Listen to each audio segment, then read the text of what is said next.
Are Dems extending an olive branch to President Trump? Maybe. In a recent Semafor article, journalist Burgess Everett points out that Democrats appear to be moving away from Trump bashing, striking a more conciliatory tone instead. Senate Democrats joined Republicans in voting through the Laken-Riley Act, a tough-on immigration bill that the GOP crafted. And in another move earlier this month, 45 House Democrats joined their GOP colleagues in sanctioning the International Criminal Court for issuing arrest warrants to Israel's Benjamin Netanyahu. As Everett puts it, Trump, quote, squandered several opportunities during his first term to address immigration, background checks for gun buyers, and roads and bridges. Yet it's clear that Democrats are not looking to play the role of early obstructionists in the way they did when Trump first took office. So why are the Democrats playing nice? Here to dive in is Semafor reporter Burgess Everett. Welcome, Burgess. Hey, thank you all for having me.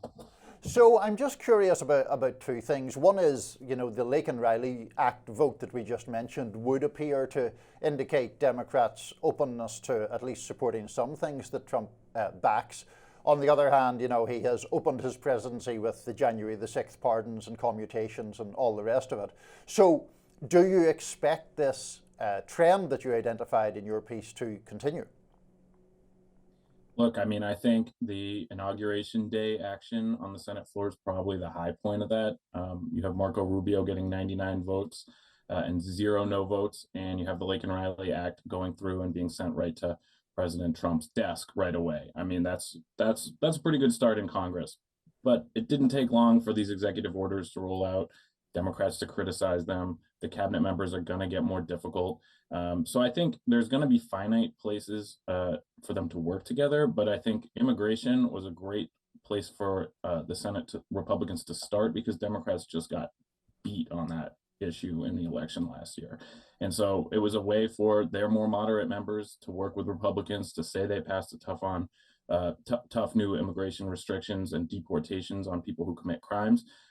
It may be the high point. It's hard to say, but there's going to need to be bipartisan cooperation to fund the government, raise the debt ceiling, and do any other legislation besides maybe the tax cuts legislation that Republicans are trying to do.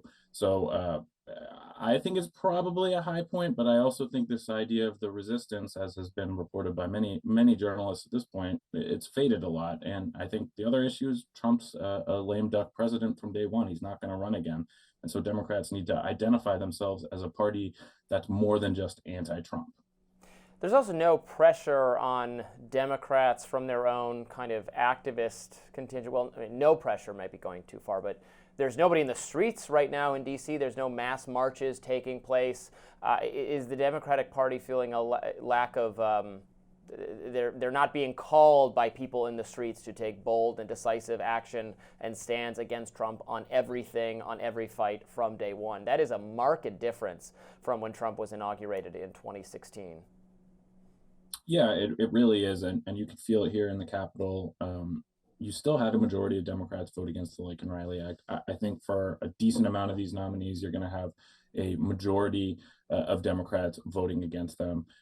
So it's not like that's totally faded away, and there's still activist pressure on Democrats to some extent, but it just doesn't feel nearly to the same level. And I think this is a party that's still sort of getting its fighting swagger back and trying to figure out what it's all about.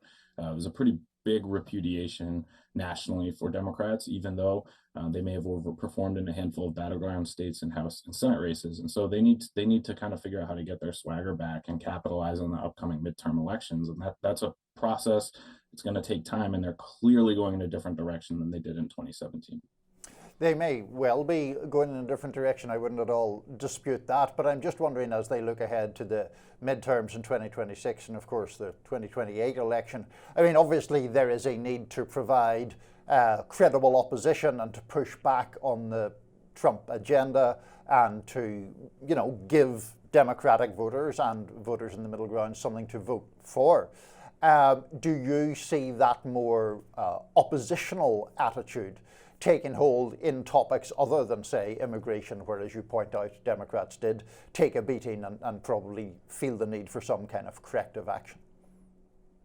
Yeah, I think probably the number one thing that you're going to see the Democrats grasp onto is what happens with these tax cuts, extending taxes. I think Democrats are starting to get together a message of Republicans are the party of billionaires. You saw that at Inauguration Day, how many wealthy folks were in the rotunda, whereas governors were resigned to an overflow room. I mean, that imagery is sinking in, I think. So I would expect the tax cuts argument, if there are tax cuts for the wealthy, if there are more tax breaks for corporations, those sort of things, that's where I would expect Democrats to grapple onto, because they really need to paint the Republican Party as out of step with ordinary Americans, not just Donald Trump. And I think that's going to be a key difference. But even if you go back to 2018 and the House midterms and the takeover then, a lot of it was about the tax cuts bill. I think both parties seem to think that it's a good issue for them, but Democrats would most likely tell you that the tax cuts legislation was the fuel to their good midterms in 2018. Who are the leaders of the Democratic Party right now who get to make the strategic choices and fill in members and other important people in the party about, okay, this is our strategy, this is how we're going to try to counter Trump, we're not going to be as hair on fire about everything as last time. With Joe Biden so off stage and not really in a position to command the party, Kamala Harris was just repudiated in her own election. Like, who is in charge? Who is making these strategic decisions, or is it just do whatever you want, figure it out for the next couple of years? Well, I do think that Senator Schumer, the Democratic leader in the Senate, has been sort of preaching a let's just kind of not be hair on fire. But I do think, like, publicly, you're seeing people like John Fetterman who are getting a ton of attention for saying, let's not freak out about Trump. I'm okay with meeting with his nominees. We should pass stuff like the Lincoln-Riley Act.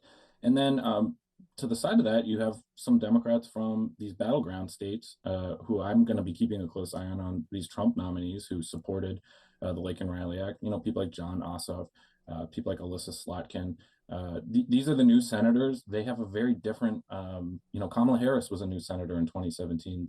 A lot of these folks are cutting a very different image, I think, than we saw back then. And so I'm going to keep an eye on these newer senators, the people that don't have all that baggage from the past few years, the partisan battles in the Senate over Supreme Court nominees and all that. I think people in the party are going to look to them and see how much success they have in trying to navigate this new tone and trying to work with Trump where they can.